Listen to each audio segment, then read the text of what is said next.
ka na ikay mawiwili. So mga par, ayon nga po sa nilabas na article ng Daily Tribune, sinabi dito mga idol na ang next fight daw ng ating pambato na si Carl James Martin ay mangyayari sa December 6 na gaganapin ulit mga idol sa bansang Mexico. Pero hindi pa pinangalanan mga idol kung sino ang makakalaban dito ni Martin. Kung matatandaan nyo mga boss, naging matagumpay ang unang laban ni Martin sa Mexico. Ang laban si Jimenez Salas. Ninockout niya ito mga idol sa round 2 ng kanilang bakbakan. At inaasahan natin mga idol na parehong resulta pa rin ang makukuha ni Martin sa kanyang susunod na laban. Napaka-importante talaga mga idol na makuha ni Martin ang panalo nito sa December. Lalo pa na waiting na lang ito na maging number 1 contender sa WBO title ni Inoue. Kapag nanalo din ang Hapones sa bakbakan nito kay Sam Goodman, hindi talaga pwede matalo si Wonderboy sa laban na to mga idol. Dahil dito nakasalalay ang lahat mga idol para maging next in line nito sa WBO Super Bantamweight title. Kaya abangan po natin mga idol ang update kung sino makakalaban ni Wonderboy.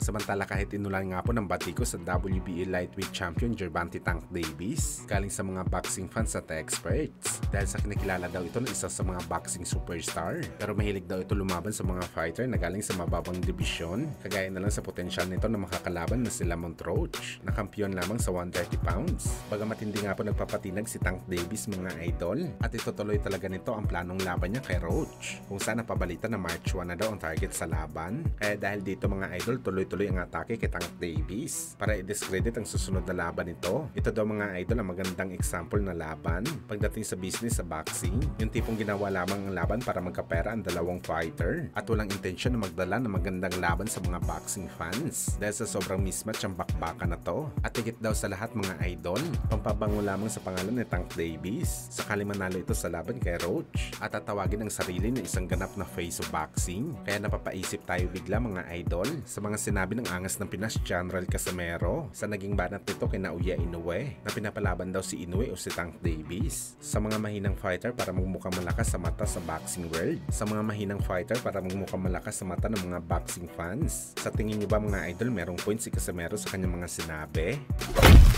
Sa kabilang banda naman mga idol, WBC Welterweight Champion Mario Barrios, hindi pa rin talaga nawawala ng pag-asa na makalaban si Manny Pacquiao. Sa naging panayam kasi nito mga idol, sa press ko nito sa undercard ni Mike Tyson at Jake Paul, prangka na sinabi ni Barrios mga idol na sakaling malagpasan daw nito si Abel Ramos sa linggo, magre-reach out pa rin daw sila kay Manny Pacquiao para sa potensyal na laban. Pero kung ayaw daw talaga ni Pacman mga idol, siguradong unification fight ang target ni Mario Barrios. Kahit sino kina Imantas Estañones, Brian Norman Jr. o di kaya Jeron Anis, papalag daw talaga si Barrios sa bakbakan. Well, nakakatuwa lang isipin mga idol na mas priority talaga ni Barrios na makalaban si Pacman kaysa sa mga kampiyon sa 147 pounds. Nagpapakita lang talaga si Barrios ng matinding respeto at obsessed ito kay Pacman para makalaban, at hindi naman natin masisisi dito si Barrios dahil malaking isda naman talaga si Pacman kapag resume ang pag-uusapan.